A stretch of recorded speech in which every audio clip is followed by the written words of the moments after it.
Bonjour à tous et merci, comme d'habitude, d'être avec nous du lundi au mercredi, non, jusqu'au vendredi, dans le ZCL News, l'émission que vous aimez et qui vous aime aussi. Aujourd'hui, on va recevoir normalement le réalisateur de Fursi, vous savez, ce film-là, je vous montre l'image, qui va être diffusé dans les jours qui viennent.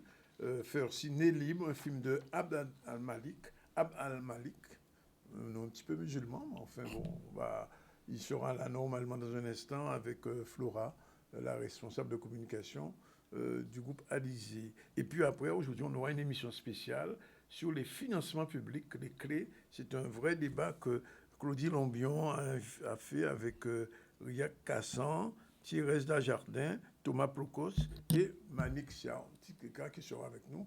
On aura à peu près une dizaine de personnes. Mais l'actualité, c'est toujours Iman News et elle est là en direct. Bonjour Danick, bonjour à tous. Aujourd'hui, au niveau de l'actualité, on parlera de cette grève à Antillopol, les personnels qui dénoncent une situation apparemment ingérable. On va aussi parler de cette signature de charte contre les violences faites aux femmes qui a été signée pendant la visite de M. Darmanin.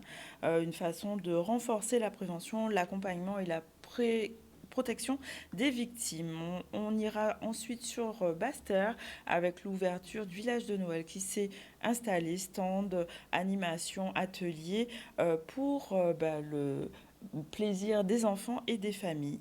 On ira ensuite sur l'île de France où les chantées Noël se multiplient pour notre communauté antillo-guyanaise qui participe à ces soirées conviviales pour retrouver les saveurs de nos territoires. Voilà pour l'actualité. On va démarrer par la grève Antillopol.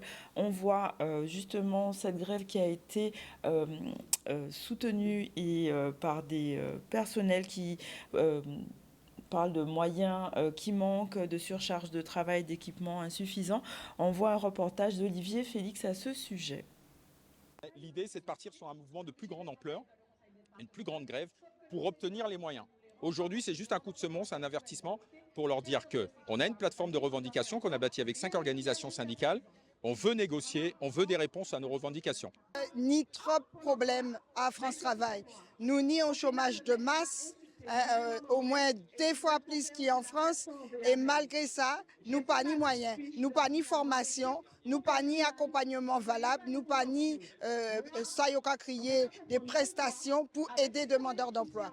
Ça qui fait que ni les demandeurs d'emploi qui de plus en plus cavinent nous et qui menacent de suicider et nous pas ni moyens. Soit yo suicider soit yo menacer de suicider ou soit yo agresser nous parce que yo ni des trop perçus, ça yo crier trop perçus, indu, alors yo pas comprendre rien.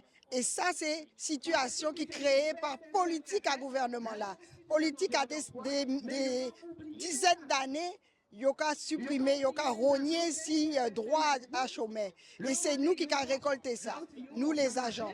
Alors nous dit stop, nous dit que nous ne faisons pas encore et nous commandons des moyens, notamment en personnel. Depuis que Pôle emploi n'est plus, France Travail a d'autres directives. Nous sommes sous l'autorité de tutelle, c'est le gouvernement, c'est le ministère de l'Emploi et de la Formation qui prend les décisions et qui nous les redescendent. Nous, on est dans l'impossibilité territorialement en Guadeloupe à pouvoir mettre en place les dispositifs que le gouvernement et France Travail veut mettre en place. Nous n'avons pas de moyens. Nous avons des locaux qui tombent en lambeaux. Nous avons des demandeurs d'emploi qui sont en souffrance parce qu'il y a une coupe drastique au niveau de la réforme de l'assurance chômage. Tout ça mis ensemble, ça fait boule de neige aujourd'hui, quoi. C'est vraiment la réalité, malheureusement. On n'est plus en capacité d'accomplir nos missions. C'est-à-dire que je vais prendre un exemple qui est très simple. Nous sommes des conseillers. Réglementairement, nous devons recevoir 180 personnes. Actuellement, nous en recevons 500, 600, 700, 800. Ce qui signifie en substance que les conditions d'exercice de notre travail ne sont pas réunies. Quand vous recevez 900 personnes au lieu de 150, c'est un peu comme si vous essayez de mettre une piscine dans une bouteille d'eau. C'est-à-dire que les personnes qui vous contactent, vous ne pouvez pas les suivre régulièrement. Ce qui crée une tension avec les personnes qu'on suit, une agressivité, des agressivités dans les agences, mais aussi à l'extérieur des agences de la vie sociale. Donc ce que nous demandons à notre direction, et c'est la raison pour laquelle nous sommes allés en France voir la direction générale, c'est qu'elle mette des moyens qui sont en phase, qui sont en adéquation avec les défis qu'on a à tenir ici. Les collègues actuellement sont en train de faire du dépassement de fonction parce que quand on fait ce métier-là, c'est pour aider les autres. On fait ce métier-là pour leur permettre de sortir de la précarité et de trouver un travail. Quand ils ne trouvent pas un travail, quand il n'y a pas les conditions, quand il n'y a pas les formations, quand il n'y a pas les prestations, on se retrouve dans une inutilité à gérer une impuissance et nous, on n'est pas là pour gérer l'impuissance. Donc c'est ça le problème de France Travail, c'est le fait que le gouvernement ait décidé d'enlever 2,5 milliards au ministère du Travail en 2024, 1,5 milliard en 2025. Les chiffres dits comme ça ne veulent rien dire, mais ça veut dire moins d'embauches, moins de formation, moins de prestations, moins de suivi, moins d'accompagnement. Voilà donc des syndicats qui restent mobilisés et qui attendent des réponses concrètes. On va parler de cette signature de charte qui a été faite contre la violence faite aux femmes lors de la visite du ministre M. Darmanin. Et une charte qui engage plusieurs collectivités, associations, institutions pour permettre de renforcer la prévention, l'accompagnement et la protection des victimes. On voit un reportage d'Olivier Félix à ce sujet. Vous savez, depuis 2023, avec la mise en place du réseau VIF, on a vu la volonté du département pour contribuer à la lutte contre les violences intrafamiliales. Nous avons mis en place beaucoup d'actions. D'ailleurs, le 8 mars dernier, nous avons inauguré cette maison. Mais quelle que soit la volonté du département, il est important que l'État soit totalement impliqué, la préfecture, la justice, le procureur. Et aujourd'hui, la charte devait permettre cela. Puisque comme vous avez pu entendre, qu'il y a la volonté des membres du réseau de faire en sorte que les plaintes soient déposées ici même.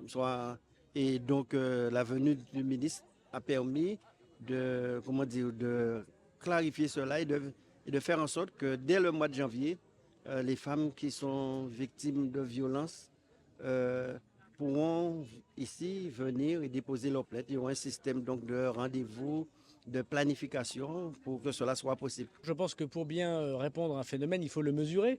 Et la demande qui est faite, c'était d'avoir un observatoire, de savoir exactement combien il y a de violences, quelle catégorie est le plus touchée, qu'est-ce qui ne va pas dans notre réponse. Tout à l'heure, on a eu un échange très touchant avec une dame victime de violence. On voit que là, la réponse n'a pas été parfaite de la part des services collectivement. Et donc, il faut améliorer évidemment cela.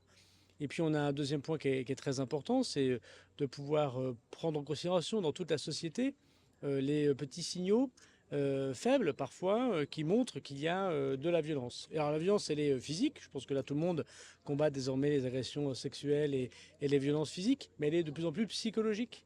Et au ministère de la Justice, par des magistrats très courageux, sans changer la loi, on imagine de nouvelles façons de définir ces violences psychologiques pour bien montrer qu'il y a une emprise. Et vous savez, quand j'étais ministre de l'Intérieur, les policiers m'expliquaient souvent que les femmes victimes de violences revenaient jusqu'à 6 à 8 fois chez leur agresseur. Alors quand vous ne le savez pas, quand vous ne savez pas qu'il y a une emprise psychologique, pour dire alors en fait c'est pas si grave, la dame revient et puis elle retire sa plainte et puis c'est tout. Non, en fait quand vous êtes formé, vous savez, quand vous êtes policier, quand vous êtes magistrat, vous savez que ça fait partie du phénomène d'emprise et qu'il faut savoir casser ce phénomène d'emprise, répondre tout de suite à la première plainte, à la première main courante, au premier fait signalé par le service du logement, par le médecin, par l'éducation nationale. Parfois c'est des personnes très indirectes qui donnent ces signalements. Vous savez, en France, il y a encore beaucoup de féminicides, des femmes qui meurent sous le coup de leur conjoint. 30% de ces femmes ont déposé plainte. Donc là, nous avons service de police, de gendarmerie et de magistrats à améliorer très largement notre façon de faire. Mais il y a 70% des femmes qui n'ont jamais déposé plainte. Et là, il y a toute une société qui doit se réveiller aussi. C'est le cas du monde médical, c'est le cas du monde de l'éducation nationale, c'est le cas du service logement d'une commune.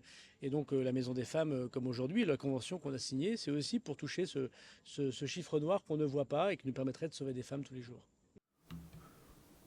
Voilà donc l'importance de moyens, de formation et une meilleure coordination des services pour la prise en charge de ces femmes qui est importante. Et c'est très important pour les femmes, effectivement, qui sont souvent agressées et on dit qu'ils souffrent beaucoup. Bon, alors on va changer de registre puisqu'on va parler de cinéma, puisqu'il y a un film qui sort aujourd'hui en avant-première, Faire Ciné Libre, et pour ça, le réalisateur Abdal Malik est là. J'ai envie de vous dire salam, bonjour. Salam, bonjour. Merci d'être là. Et donc, bien sûr, alors j'ai quand même une remarque à faire, c'est le deuxième film réunionnais, pratiquement, sur ce sujet. C'est-à-dire qu'à La Réunion, aujourd'hui, la question de l'esclavage est sur le tapis, j'ai envie de dire. Non, moi je pense que plutôt c'est structurel. C'est-à-dire qu'aujourd'hui, il y a un investissement sur le monde du cinéma à La Réunion, Oui. sur les techniciens, qui a fait que fatalement, à un moment ou à un autre, il allait être sûr que par rapport aux différents sujets abordés, qu'à un moment donné, précisément, la question de l'esclavage et de ses abolitions allait venir. Donc, je pense que, et c'est là où on peut voir le lien, c'est qu'à partir du moment où on a un environnement qui nous permet de raconter des histoires, Oui. et cet environnement qui permet de raconter des histoires, c'est aussi des infrastructures. Et bien là, les histoires, on peut les raconter. Donc c'est plus dans ce sens-là, D'accord. j'ai le sentiment. Et puis d'ailleurs, c'est un film qui est inspiré d'un ouvrage, d'un livre, Ouais. L'affaire de l'esclave Furcy. Donc c'est une vraie histoire. Hein. C'est une vraie histoire. Donc Son vrai nom, c'était Furcy aussi. Son vrai nom, c'était Furcy. Furcy. Donc ça se passe en 1817, je crois, avant l'abolition. Exactement. La Réunion. Et j'ai l'impression que finalement, Furcy, au-delà d'être né sous l'esclavage, c'est un combattant pratiquement. Ouais, c'est un combattant, mais c'est aussi, vous savez, moi, il y a quelque chose qui m'intéressait énormément, après on pourra en parler si vous voulez, en racontant cette histoire, c'est que quand on nous parle des abolitions, on nous parle évidemment, il y a la figure de Victor Schœlcher, qui est une figure importante, et évidemment, je ne contexte pas enfin, avec des guillemets. Hein. On nous parle de... Mais moi, ce qui m'intéressait, c'était de dire, vous voyez, on ne peut pas raconter des histoires de manière univoque. C'est-à-dire, d'un côté, on a le blanc qui a été esclavagiste, bourreau, et en même temps, on a le blanc qui libère. Comme si, entre-temps, celui qu'on a réduit à l'esclavage n'avait pas été capable de sortir lui-même de la servitude. Et d'une certaine manière, mettre en lumière des figures comme Furcy, qui finalement, il aurait pu être marron, il aurait pu choisir la violence, mais il a choisi finalement de prendre l'arme du colon et de la retourner contre lui. Le colon parle de justice, le colon parle de cette idée de civilisation. Et bien à un moment donné, ça doit se manifester concrètement. Et là, Furcy dit, ok, très bien, moi, vous avez fait vos règles et vos lois, mais moi, je suis libre. Qu'est-ce qui se passe alors si je suis libre? Et voilà. Et c'est là où ça devient intéressant. Mais il ne s'agissait pas non plus, c'est pas aussi un travail de se dire qui soit simplement revanchard, même si on peut le comprendre. Mais ce qui était important, c'était de dire que collectivement, en tant que peuple, on doit être capable de regarder notre histoire collective, même la plus sombre, la regarder droit dans les yeux et pouvoir déposer nos sacs de douleur et avancer toutes et tous ensemble. Et ça n'ira que... ça ne pourra se faire que lorsqu'on va continuer à explorer notre histoire, même la plus sombre, tous ensemble, pour précisément faire en sorte que cette idée de trauma qui se transmet, rompre avec le cycle, je dirais, d'une violence qui se transmet d'une certaine manière. Ça veut dire que dans ce film, il y a une forme de thérapie aussi? Complètement. Oui. Complètement. Ce film, moi, en tout cas, j'ai voulu faire un outil qui soit aussi une sorte d'outil de réconciliation. Mais il faut bien comprendre que si on ne se réconcilie pas avec soi-même, on ne peut pas se réconcilier avec l'autre. Surtout dans les histoires dont il est question là. Finalement, il est question de quoi dans ces histoires-là? C'est que on peut se retrouver avec des descendants qui, dans leur sang, ils sont à la fois descendants d'esclaves et aussi descendants d'esclavagistes. Alors comment on fait? On se coupe la tête? Qu'est-ce qui se passe? Eh bien, en fait, c'est cette idée de travailler à cette idée de réconciliation, soit à soi-même, pour pouvoir se réconcilier avec les autres. Et encore une fois, si on a envie véritablement que la France soit à la hauteur d'elle-même, liberté, égalité, fraternité, pour que ça ne soit pas des paroles vaines, ça doit être incarné dans des êtres et dans des actes et des actions concrètes. Et d'une certaine manière, Furcy raconte cette histoire-là. Alors, vous avez eu le choix entre faire une pièce de théâtre et ce film, finalement?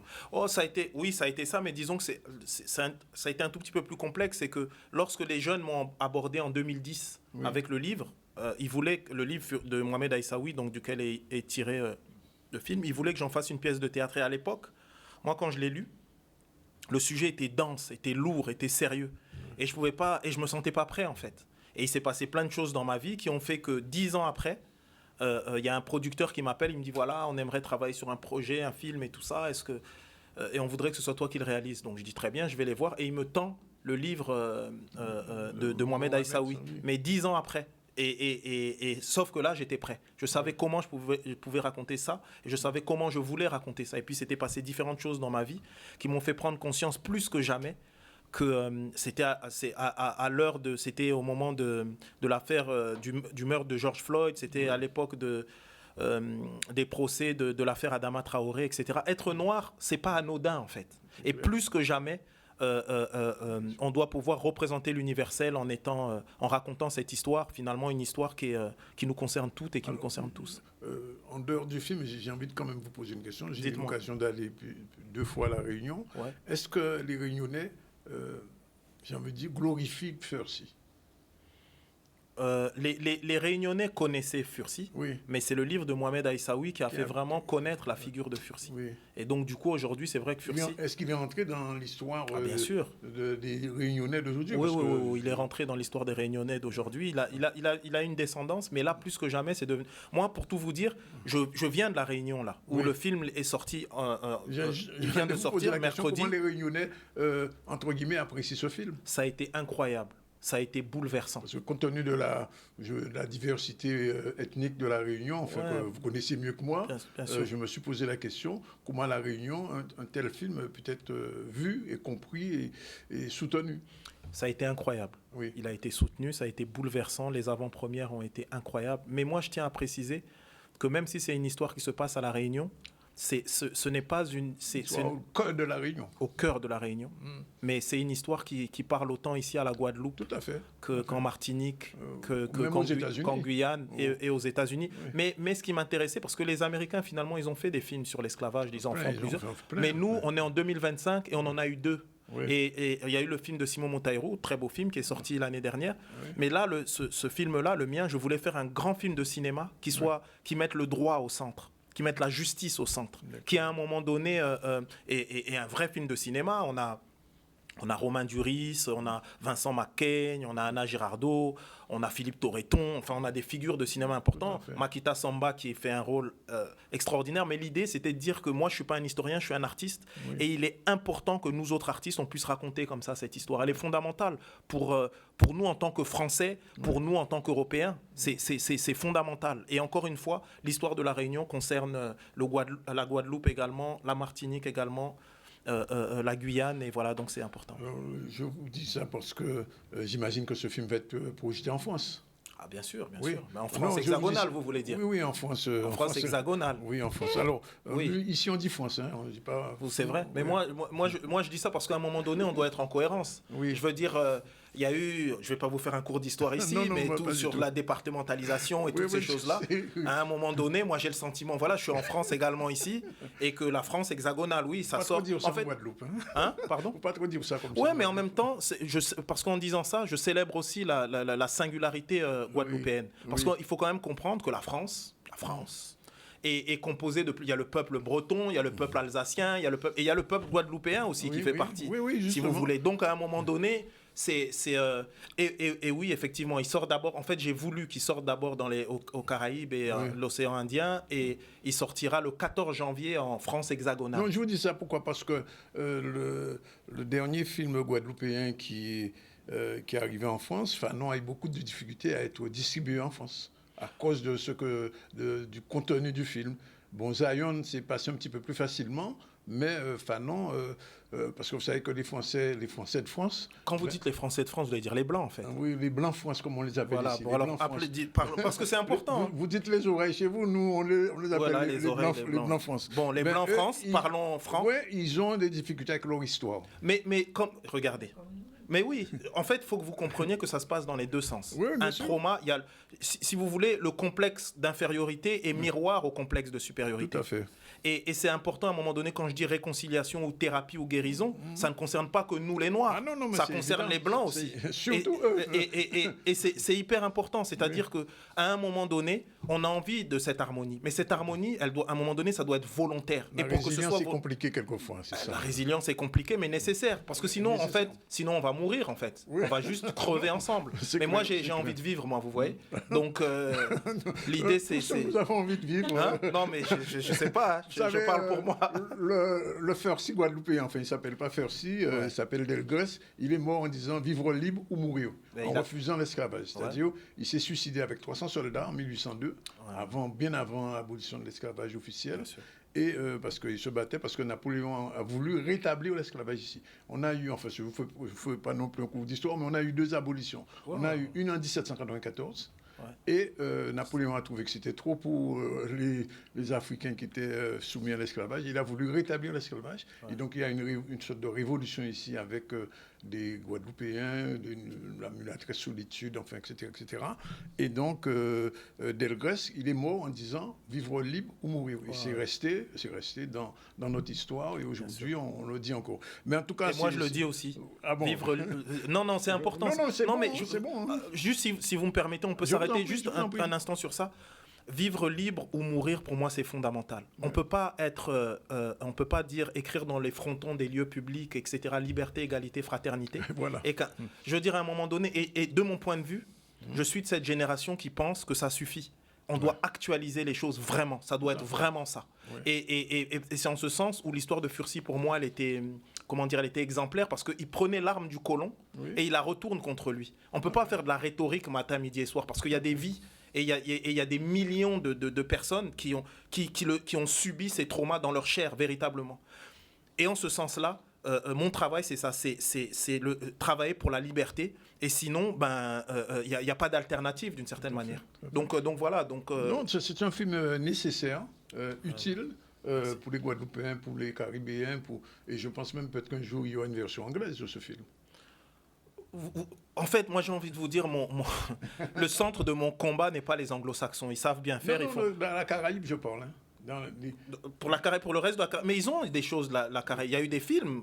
Encore une fois, la Caraïbe anglo-saxonne. Mais ils ne connaissent pas suffisamment, c'est ça le problème. Oui, mais moi, je veux que nous connaissons nous-mêmes. Oui, bien sûr. Et on est sous l'égide France. Eh bien, sachons, la France était l'un des plus grands pays esclavagistes. Oui. Et avec l'Europe, c'est important de le dire ça, parce que sinon on croit que c'est en passant et on va dire les anglo-saxons et tout. Donc c'est important qu'on fasse le ménage chez nous. Et faire le ménage chez nous, ça veut dire qu'à un moment donné, la France, elle doit faire à la fois son propre mea culpa, mais pas un mea culpa pour dire voilà ils sont responsables, juste pour dire que si aujourd'hui on en arrive à penser que des solutions extrêmes portées par l'extrême droite notamment est une solution, c'est précisément parce qu'on ne connaît pas notre histoire. Parce que quand on connaît cette histoire de l'esclavage, à un moment donné, personne ne pourra se dire que l'extrême droite peut être une solution, vous voyez. Donc c'est pour ça que je veux parler de ça d'un point de vue français, et les anglo-saxons, ils font ce qu'ils font, mais nous déjà parlons de notre point de vue là. On a nos blancs ici et j'ai envie de les questionner aussi. Comment tu voulais poser une question? Non, en fait, je trouve ça vraiment très juste, tout ce qu'il dit sur le travail de résilience et de travail interne qu'il y a à faire déjà pour soi, pour réécrire notre histoire et notre vision des choses. C'est le message que vous voulez passer à la nouvelle génération, c'est ça, de travailler d'abord sur soi pour guérir. Oui, parce que vous savez, la nouvelle génération, elle fonctionne sur le temps court. Elle est sur les écrans, elle est sur l'instantanéité, elle veut que les choses changent tout de suite, etc. Alors que la réalité, c'est qu'on doit toujours marcher sur deux jambes, sur le temps court et sur le temps long. Il y a des choses qui ont besoin du temps long. Et la justice fonctionne avec le temps long. Alors des fois, c'est frustrant. Des fois, on a l'impression, on se dit, mais il faut bien comprendre qu'on est passé quand même d'une société où dans la justice de l'époque, l'esclavagisme était légal, et nous voilà aujourd'hui de jurisprudence en jurisprudence. C'est-à-dire qu'il y a des femmes et des hommes qui ont pris à bras-le-corps le droit pour en arriver là. Donc ça veut dire qu'on doit aussi se battre pour préserver cette idée de justice, et on doit se battre pour l'indépendance de la justice, etc. Mais ça prend du temps, parce qu'encore une fois, les principes, ils ont beau être formidables, ils sont incarnés par des femmes et des hommes, et les femmes et les hommes ne sont pas nécessairement formidables. Donc à un moment donné, il y a ce combat qu'on doit sur le long terme. Donc c'est pour les jeunes, et pour dire aux jeunes que si le temps n'était pas important, on serait tous nés adultes. Or, on est enfant et puis on grandit, on apprend, on chemine, il y a l'expérience qui arrive. Et ça, c'est fondamental. Donc, finalement, c'est pour les jeunes et les moins jeunes. Ça vaut pour nous tous. Justement, vous avez dit qu'il a retourné un peu la façon de faire des colons pour être dans sa vérité. Est-ce que c'est un exemple qu'on pourrait prendre, justement, de travailler sur les codes qu'ils ont pour travailler dans la... réalisation de qui on veut être? Complètement, mais il faut le faire en toute sincérité. Ce n'est pas une stratégie. Je vais vous donner un exemple concret. Je considère, si on prend l'image de l'arbre, je considère mes branches, mes fruits, mes feuilles, je les considère comme 100% françaises et européennes. Mais mes racines sont 100% africaines et congolaises, puisque mes parents sont originaires du Congo. Et il n'y a pas de schizophrénie en moi. Je ne me suis jamais défini comme un franco-congolais. Précisément parce que en moi, c'est pas morcelé. Et j'ai pris l'image de l'arbre parce que si on coupe les racines d'un arbre, l'arbre meurt. Et mes racines, elles, sont 100% africaines et 100% congolaises, bien que mes fruits, eux, soient européens, français. Et c'est important, ça, vous voyez. Et donc, à un moment donné, on nous parle d'identité. On dit, vous devez vous intégrer, vous devez être comme ça, etc. Et ben, moi, je suis parfaitement intégré. Et puis, je m'appelle aussi Abdel Malik et je suis musulman. Et que l'islam fait partie aussi de l'histoire de France, etc. Donc, cette intégration, je la prends, mais il faut la prendre pleinement et sincèrement. Et vous ne devez pas dire ça pour magouiller ou cacher quelque chose. Il faut que ce soit réel et sincère. Et c'est ma démarche. Dites-moi, alors Makita Samba, comment vous l'avez choisi? Il est fabuleux, Makita Samba. Oui, effectivement. Ce qu'il fait dans ce film, c'est... La plupart des acteurs avec qui j'ai travaillé, ce sont ils exercent leur discipline de façon double. C'est à la fois des acteurs de théâtre et des acteurs de cinéma. Et Makita Samba est un homme de théâtre. Et je montais une pièce au théâtre. C'est un homme de théâtre. Oui, c'est un homme de théâtre. Ouais. Oui. Je montais une pièce de théâtre au théâtre de la Ville, à Paris. Et il est venu me voir, juste comme ça, on a discuté. Je l'ai trouvé brillant. Et ensuite, l'année d'après, je l'ai vu dans le film de Jacques Audiard, Les Olympiades, où il avait l'un des rôles principaux. Il était brillant. Donc j'ai demandé à ce qu'il vienne au casting.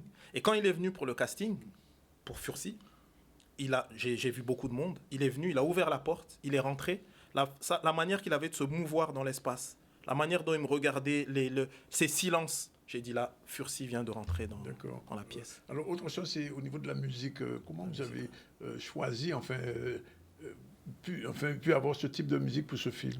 Alors, deux choses d'abord. Pour moi, il y avait quelque chose qui était fondamental dans la musique. C'est que, puisqu'on parlait de la Réunion, ils ont une musique qui est une musique de résistance, qui est le maloya. Maloya, oui. Et pour moi, la langue créole était fondamentale. Donc cette musique devait mettre en avant la langue créole, tout simplement parce que la langue créole est à la fois une langue de résilience, de résistance, de culture, de singularité. Et pour moi, c'était important que ça se soit mis en musique, parce que ça veut dire quelque chose. Donc je commence avec le grand Daniel Waro qui chante. Oui. Et ensuite, j'ai travaillé... Une grande figure de la Réunion, Daniel Waro. Vous avez choisi vraiment la personne, bien musicalement. Sûr. Parce que je dialoguais avec l'âme de la Réunion. Oui. Et donc, c'était important que d'avoir ces figures qui le représentent véritablement, mais aussi un jeune groupe qui s'appelle l'Indigo, qui sont, d'ailleurs, dont le leader, Olivier, ne me parlait qu'en créole. Il m'a dit, moi, je ne te parle qu'en créole. Et moi, vous avez parlé en français? En français. Mais lui, Olivier, il me disait, moi, je ne te parle qu'en créole, c'est ma langue. J'ai dit très bien. Et donc, ils ont fait tout ce travail, précisément. Ils sont jeunes, mais ils travaillent vraiment sur le maloya traditionnel. Oui. Et ça, j'ai mis ça en mouvement. Et puis, je travaille avec mon frère aîné qui s'appelle Bilal, qui lui a mis tout ça en mouvement, tout ça ensemble. Et l'idée, c'est ça. C'est-à-dire que la musique était un personnage à part entière. Donc, le son, la musique. C'est vraiment un film de cinéma avec cette idée d'immersion. C'est qu'on voit le film et puis on rentre à l'intérieur et on le vit dans sa chair, quoi. Ouais. En tout cas, c'est un film à voir. C'est ce soir l'avant-première. C'est ce soir l'avant-première et il sort vendredi. Vendredi, donc Martinique, Guyane, Guadeloupe en même temps. Il sort. Vous faites le tour de bien sûr, c'est important. C'est nécessaire. C'est en tout cas, c'est un film à voir. Je conseille aux Guadeloupéens. Justement, vous savez, la question de l'esclavage, c'est une question qui est toujours d'actualité chez nous. Bien sûr, toujours. Comme chez vous, comme en Martinique, etc. Comme dans le monde entier, j'ai envie de dire. Donc, Fursi est libre ce soir. Je crois que c'est 19h, je crois que c'est ça. C'est ça, 19h. Merci d'être venu. Merci de m'avoir reçu. Vraiment, comme on dit chez nous, bonne continuation. Merci beaucoup. Prenez bien soin de vous. Et encore une fois, vivre libre ou mourir, ça, c'est important. Vivre libre ou mourir. Donc, on dit merci et à dans notre soleil. Voilà, il est 13h07. On prend la première pause et on se retrouve tout à l'heure pour notre débat sur les finances publiques, les clés avec Claudie Lombia tout de suite. Centre caribéen d'expression et de mémoire de la traite et de l'esclavage de Guadeloupe, le Memorial Act enrichit la mémoire collective à travers le récit de l'histoire des Caraïbes et des Amériques. Vous y vivrez une expérience bouleversante, enthousiasmante, enrichissante, avec des histoires de femmes et d'hommes qui ont créé une culture où le vivre ensemble est un cœur battant. Le Memorial Act, votre rendez-vous avec l'histoire.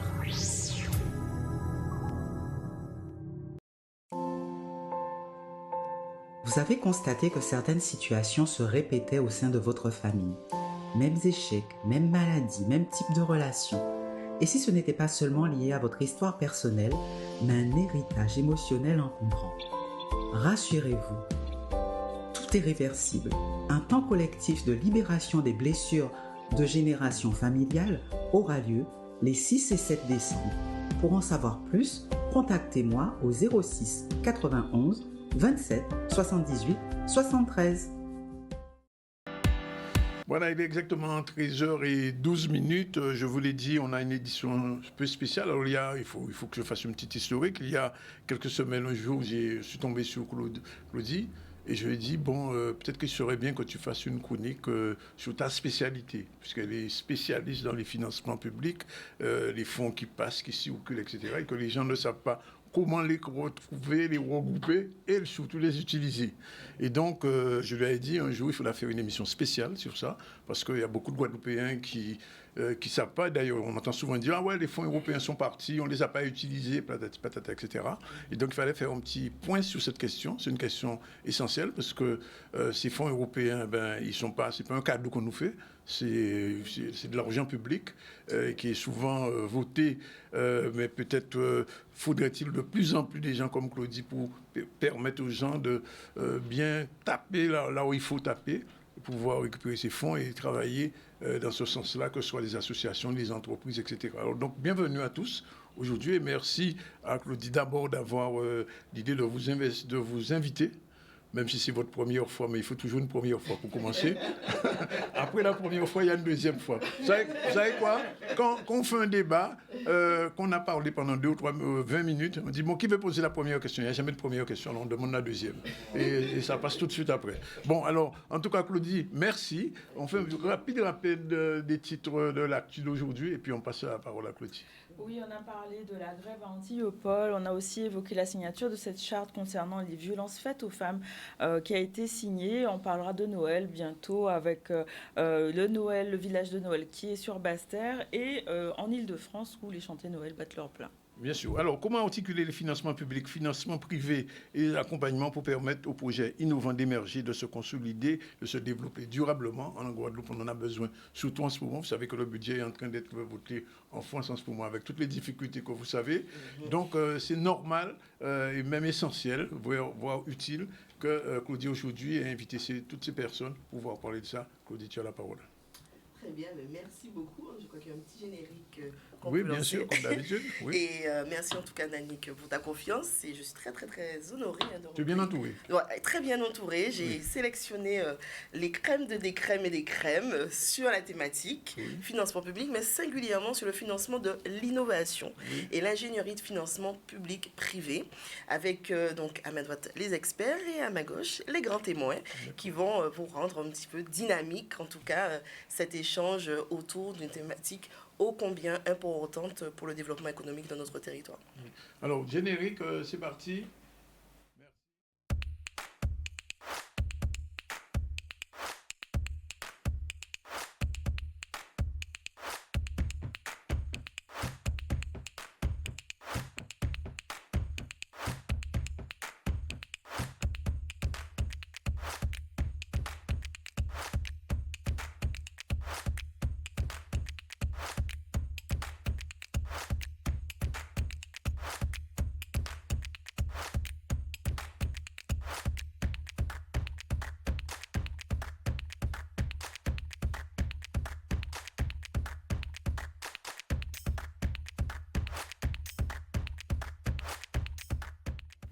Alors, présentation de nos invités. Oui, tout à fait. Alors, comme je le disais, donc on va vraiment, tout au long de cette émission, aborder donc, comment articuler financement public et financement privé. Et pour nous parler de la sphère publique et privée, on va débuter par privé, pardon, excusez-moi. C'est parce que l'ingénierie de financement se fait, on va voir tout à l'heure, à 2 jambes. J'en accueille Jean-Noël Célestine. Bonjour Jean-Noël. Bienvenue, c'est la première, donc soyons tout à fait bienveillants pour accueillir Jean-Noël aujourd'hui, qui est donc fondateur de SVF Conseil et expert en financement bancaire et structuration de la dette. Il va nous en dire un petit peu plus tout à l'heure. Ensuite, Racine Risque. Bienvenue Racine, fondateur de Cador Consulting, qui est donc expert en pilotage de la rentabilité et dans la conduite du changement. Bienvenue avec nous. Merci de m'accueillir. Alors, première femme à faire l'équilibre. Vous avez vu, hein, on est totalement paritaire sur ce tableau. Ce plateau, pardon. J'y tenais. Voilà. Donc, on commence par Axel Thiedrez Desjardins, qui est directrice d'Innova Technopole de Guadeloupe. Elle va nous expliquer, Axel, ce qu'est Innova, l'accompagnement que vous y faites. Et on va faire un petit débrief sur une manifestation internationale qui a eu lieu la semaine dernière. Et donc, à ma gauche, 2 grands témoins. Alors, on ne la présente plus, hein, je pense que vous connaissez. Elle fait partie de la maison ZCL. Donc, Manixia Titeka, donc créatrice. Vous l'appelez l'ambassadrice. L'ambassadrice. Ah ben oui, pardon, je méconnaissais ton titre, très cher, excuse-moi. Donc, Madame l'ambassadrice, CEO de Une Voix, Une Histoire, qui nous parlera de son expérience, justement, du financement public. Et enfin, le professeur Thomas Plocost, fondateur du laboratoire Carusfer, chercheur et entrepreneur, qui va aussi, lui aussi, nous parler de ses combats et de ses passions pour la science et la science au service de l'application du quotidien. Bonjour à tous. Voilà. Donc voilà, beau plateau, diversifié sur une thématique. Que des experts, que des spécialistes. Ah oui, oui. On soigne les auditeurs, les téléspectateurs de Canal 6. Alors, on va commencer par quoi? Par les financements publics? Oui, tout à fait. Alors, tout à fait. Donc, comme j'aime à l'expliciter et à le démocratiser dans la chronique financement public, les clés, les financements publics existent depuis plusieurs décennies sur notre territoire et sur l'ensemble de la zone Antilles-Guyane. Et pour pouvoir financer un projet, surtout dans la thématique qui nous intéresse aujourd'hui, à savoir comment accompagner l'émergence de l'innovation sur notre territoire, il faut vraiment qu'il y ait une architecture qui soit sur 3 piliers forts, qui sont certes les financements publics, singulièrement les fonds européens, mais pas que. On a aussi des financements État, des appels à projets comme France 2030, des financements aussi dans des appels à projets régionaux, et d'autres types de financements qui peuvent aussi émerger sur des financements de fondations, hein, sur des fonds privés. Justement, ces fonds privés qui viennent mettre ce deuxième axe d'accompagnement de projets. En général, comme j'ai eu à le dire à maintes reprises, les financements publics doivent être préfinancés. Donc, il faut aussi avoir cette capacité en termes de trésorerie pour avancer les fonds, pour mobiliser ces financements publics. Et tu l'as dit tout à l'heure, effectivement, il faut avoir aussi autour de cela, c'est pour ça que j'ai aussi tenu à ce que la Technopole Innova soit présente, il faut que ces porteurs de projets soient aussi bien accompagnés. Donc l'importance aussi de la formation, mais aussi de l'encadrement, de l'accompagnement pour naviguer dans ce labyrinthe administratif qui est celui du financement public. Donc globalement, on peut dire que ce ne sont pas seulement des aides, mais aussi des leviers d'investissement qui vont permettre de changer en profondeur la capacité d'innover, parce que pour innover, il faut avoir des moyens. Tout à fait. Donc vraiment, c'est vraiment un socle, en fait, ce financement public, et qui va permettre de lever des financements bancaires. En fait, c'est vraiment une ingénierie de financement qui va d'abord à stabiliser et donc crédibiliser le projet auprès de partenaires privés, singulièrement aussi de partenaires bancaires. On va échanger sur l'aléa du risque et comment sécuriser l'accompagnement bancaire sur cette typologie de projet, parce qu'il faut d'abord évidemment faire ses preuves, hein, clairement. Et c'est vraiment cet effet levier que va opérer ce financement privé vers le financement public, et pas l'inverse, parce qu'encore une fois, il faut procéder à son préfinancement.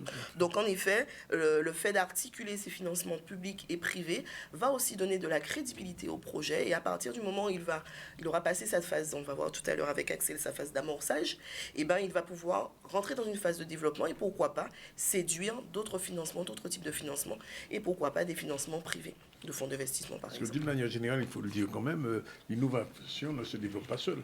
Non, tout à fait. Hein. Avec méthode, le fameux orthodoxe. Alors, je décerne le copyright de cette terminologie à Jean-Noël Célestine, ici présent, qui m'a fait découvrir la terminologie du terme orthodoxie. Donc, je n'arrête pas de réfléchir. Voilà, c'est le copyright. Il va expliquer ce que c'est l'orthodoxie. En effet, c'est méthode, rigueur, et il faut évidemment être encadré, formé, donc vraiment essaimer autour de cette dynamique et de cette ingénierie, de comprendre comment on peut mobiliser ces financements avec rigueur. Quels sont-ils? Où les trouve-t-on? Et comment on peut adapter son projet pour mobiliser ces financements?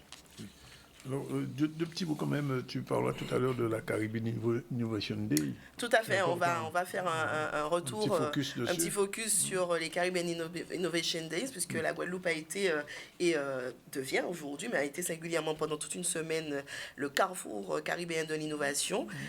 Et on fera ce feedback tout à l'heure sur les retombées et sur les éléments clés à retenir de ces 4 jours de valorisation de l'innovation Made in Caribbean.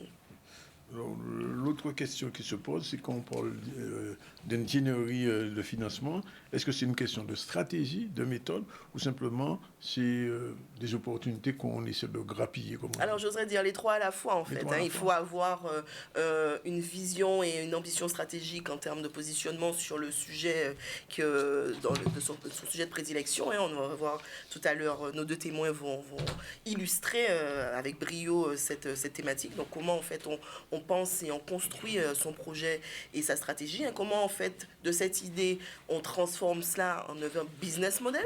Donc comment on génère de la valeur et comment on peut susciter de l'intérêt tant auprès du bailleur privé que du bailleur public. Et évidemment, c'est aussi l'opportunité, c'est aussi le fait d'oser saisir ces opportunités. Les financements publics en sont à partir du moment où on en connaît les règles. Et c'est là qu'on va faire intervenir Madame Axel pour Innova. Tout à fait, on va débuter. Donc on a ce temps d'échange autour du talk, on va le répartir en quelques grandes phases. Et on va débuter par un peu comprendre un petit peu avec Axel ce qu'est l'accompagnement de l'innovation sur nos territoires et singulièrement au travers de la Technopole Innova. Alors, Innova, oui. Comment on dit? Explication. Voilà. Innova, explication. Donc Innova est une technopole. Des technopoles, vous en trouvez dans chaque région de France, quasiment. Ce sont des structures qui ont pour mission de stimuler le développement économique par l'innovation sur les territoires. Et donc, en fait, les missions technopolitaines recouvrent différents métiers de l'accompagnement, finalement. Donc, bien sûr, l'accompagnement de porteurs de projets innovants à travers de dispositifs d'incubation ou de dispositifs d'accompagnement.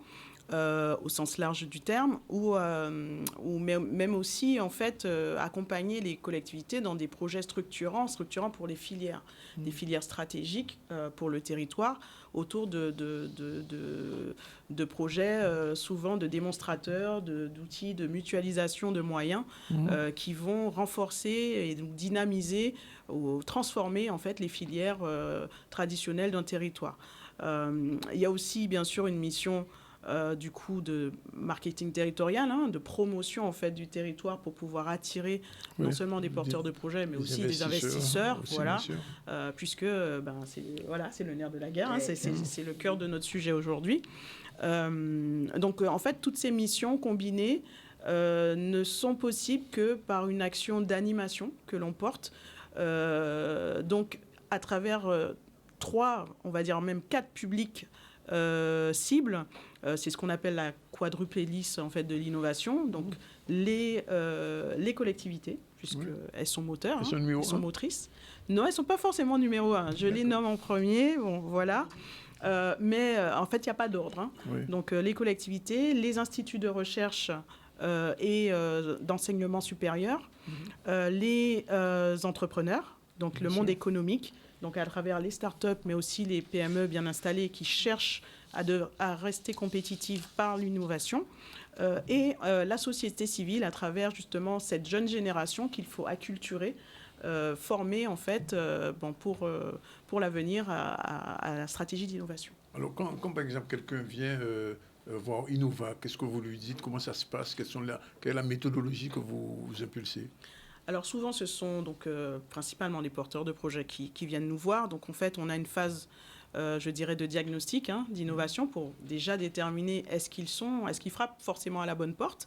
Donc dans le cas contraire, on réoriente, puisqu'on a une bonne connaissance des acteurs de l'accompagnement à l'entrepreneuriat au sens large.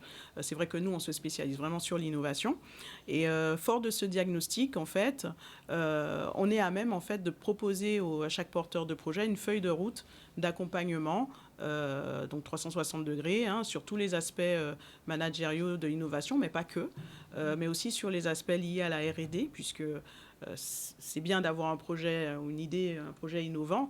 Si les fondements scientifiques et techniques ne sont pas solides, voilà, vous ne pourrez pas délivrer. Donc c'est un aspect en fait que l'on a, et peut-être le petit caractère différenciant que l'on a par rapport aux acteurs qui sont déjà sur place et qui sont des partenaires clés, que sont les incubateurs Village by CA ou The Box, qui accompagnent justement sur les projets, mais il n'y a pas cette dimension scientifique et technique que nous, on apporte en plus. Oui. Voilà. Et vous les aidez à avoir accès au financement public d'une manière générale. Aussi, oui. Donc ça, c'est l'un des axes. Hein. Donc, comme je vous disais, donc, il y a la R&D, il y a la stratégie de marché, la propriété intellectuelle et bien sûr le financement. Voilà, c'est le nerf de la guerre. Il y a une espèce de mise en réseau quand même. Effectivement. Ben, justement, comme je vous disais, les acteurs que l'on vise, finalement, on retrouve parmi eux les financeurs publics comme privés. Alors, je viens chez vous, je suis par exemple initiateur d'une start-up. Oui. Bon, vous avez fait mon diagnostic, tout va bien, je suis dans le bon pied, comme on dit. Alors, comment j'arrive à obtenir un financement? Quel est le cheminement? D'abord, il faut s'assurer que du montage, oui, bien sûr, la structuration du projet, du plan de financement et de sa cohérence avec l'objectif du projet. Ensuite, en fait, on identifie les meilleurs leviers. Oui. Mais le premier point, et je pense qu'on va l'aborder, c'est ce financement d'amorce. Oui. Ce financement privé qui est nécessaire pour pouvoir faire ces effets de levier sur les financements publics. Oui. Parce qu'en fait, une subvention, ça vient soulager. Ce qu'on a déjà. Exactement. On ne peut pas venir les poches vides. C'est compliqué. Oui, ou en tout cas, la première action, ça va être d'aller renforcer ses fonds propres. Oui. Voilà, c'est la première action que l'on va accompagner. C'est comment l'entreprise peut renforcer ses fonds propres. Et généralement, du fait de l'assemble, peut-être on va revenir de certains outils sur notre territoire.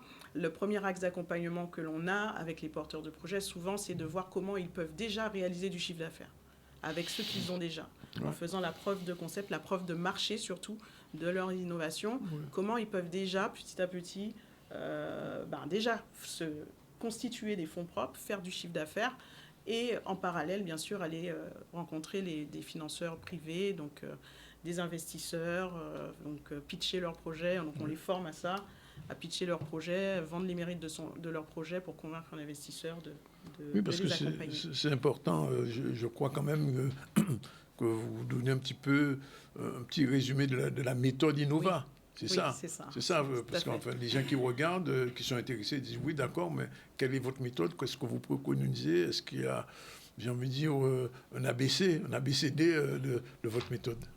Il y a un ABCD qui est en fait, ce n'est pas forcément la méthode d'Innova, mais c'est on retranscrit les bonnes pratiques du secteur. Et donc, oui, il y a déjà partir en fait des fonds propres du porteur de projet et surtout déterminer le montant de fonds propres nécessaire minimum pour pouvoir faire les effets de levier sur les différents outils publics. Fort de notre réseau, parce qu'en fait c'est ça en fait, aussi qu'on fait beaucoup dans l'animation, on détecte, on identifie des financeurs, on met en réseau avec aussi des investisseurs, pas nécessairement uniquement sur la place locale, mais aussi des investisseurs sur la place nationale, qui ont des appétences pour la typologie de projet que l'on accompagne. Donc on les source. Et du coup, après, on fait de la mise en relation, on promeut en fait l'innovation du porteur. En fait, on est un petit peu les commerciaux de projets. Ça va jusqu'à l'aide au business model? Oui, tout à fait, oui, ça va jusque-là. Donc c'est vraiment, en fait, on les prépare vraiment, on monte avec eux le modèle économique, le modèle économique, le business plan, pour pouvoir justifier de l'appel de fonds qu'ils vont faire auprès de financeurs privés que du financeur public. Alors, il faut rappeler quand même que les financeurs, c'est région, FEDER, public, région, BPI, tout à fait. Et puis, bien sûr, les investisseurs qui entrent dans le schéma. Alors, une fois que c'est en place, c'est Claudie qui a la parole à ce moment-là. Qu'est-ce qui va se passer? Alors, c'est grâce à l'accompagnement comme des structures comme Innova, comme elle le disait, donc vraiment identifier. Alors déjà, pour entrer à Innova, effectivement, il y a un processus de sélection. Comme elle le disait, les entreprises viennent, les porteurs de projets viennent avec leurs projets, sont, au travers de cet audit, identifiés, qualifiés et réorientés au travers de tout l'écosystème des acteurs de l'entrepreneuriat, pas que de l'innovation, mais de l'entrepreneuriat.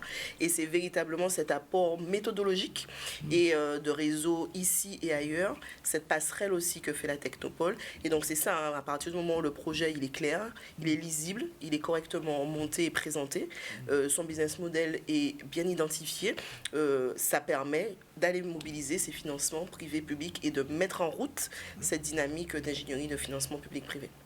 Je reviens vers vous, Axel, qui peut, j'ai envie de dire, frapper à la porte d'Innova. Tout le monde. C'est vrai qu'il y a un processus de sélection pour un dispositif que l'on appelle Deep and Rise, qui est vraiment très complet et pour le coup qui est soutenu par les fonds européens. Néanmoins, n'importe qui peut venir nous voir et on peut faire déjà ce premier niveau de diagnostic et ensuite ces mêmes services sont aussi accessibles via de la prestation. Oui. Donc on a aussi ces outils-là. On est également en train de démocratiser une plateforme justement pour rendre encore plus accessible et acculturer le maximum de personnes sur le processus d'entrepreneuriat innovant. Et cette plateforme, du coup, qui vous permet de vous auto-incuber, c'est-à-dire d'avoir un processus didactique pour faire ce processus de création d'entreprises innovantes en autonomie. Oui. Et cette plateforme, elle sera disponible à compter de mars. D'accord. Et donc tous les thèmes, tout secteur d'activité, voilà. C'est pour ne perdre personne qu'on a fait on a entrepris cette démarche, voilà, pour, certes, il y a un processus, il y a un dispositif sélectif, mais tout le monde, tout porteur de projet avec une initiative innovante peut et devrait être accompagné. Mais les porteurs, de quel profil vous les prenez ? Dans quelle gamme, j'ai envie de dire ? Alors, on a aussi bien des porteurs scientifiques qui sont issus de la recherche que, en fait, j'ai envie de dire, vous et moi, on a une idée qui est intéressante, qui va changer la donne, qui change les usages, qui va transformer. Vous aussi, vous avez le droit d'être accompagné. Voilà. Donc, en fait, c'est vraiment tout le monde.